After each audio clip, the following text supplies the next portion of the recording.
সিরিয়ার সুয়াইদা প্রদেশে নিখোঁজদের সন্ধান এবং বন্দি বিনিময় চুক্তি নিয়ে চরম উত্তেজনা দেখা দিয়েছে।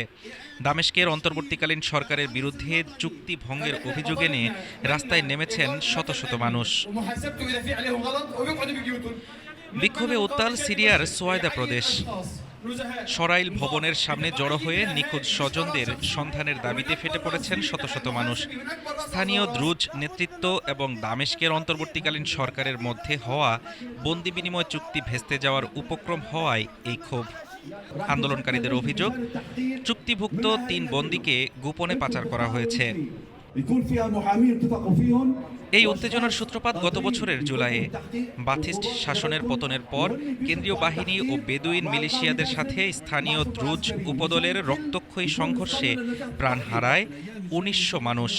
চলে ব্যাপক অপহরণ।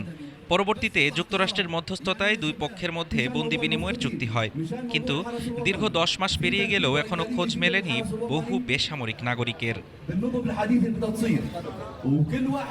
জাবাল বাসান বোর্ডের চেয়ারম্যান বিচারিক সাদি মুর্শিদ জানান, নিখোঁজদের বিষয়ে আধুনিক বিধি অনুযায়ী নতুন ব্যবস্থা নেওয়া হচ্ছে। যে কোনো দুর্নীতিবাজ বা যার বিরুদ্ধে দেশদ্রোহের প্রমাণ মিলবে তাকে পদ থেকে সরিয়ে জবাবদিহিতার আওতায় আনা হবে।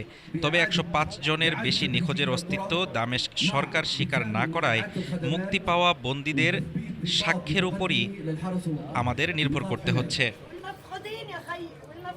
এদিকে শনাক্ত না হওয়া ৬৫টি মরদেহের ডিএনএ পরীক্ষার জন্য প্রয়োজনীয় তহবিল নেই আন্তর্জাতিক রেড ক্রসের কাছে। ফলে তৈরি হয়েছে এক মানবিক সংকট। উদ্ভূত পরিস্থিতিতে ন্যাশনাল গার্ডের ফিল্ড কমান্ডার নাসের উবেইদ নিরাপত্তা অফিসের কর্মকর্তাদের অপসারণ এবং স্থানীয়দের আস্থাভাজন সৎ ব্যক্তিদের নিয়োগের দাবি জানিয়েছেন।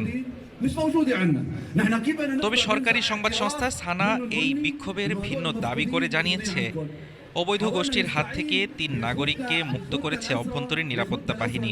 সব মিলিয়ে ২০২৪ সালের ডিসেম্বরে আসাদ সরকারের পতনের পর আহমেদ আল শারা এর অন্তর্বর্তীকালীন সরকারের জন্য সুয়াইদার এই অস্থিরতা এখন এক বড় চ্যালেঞ্জ।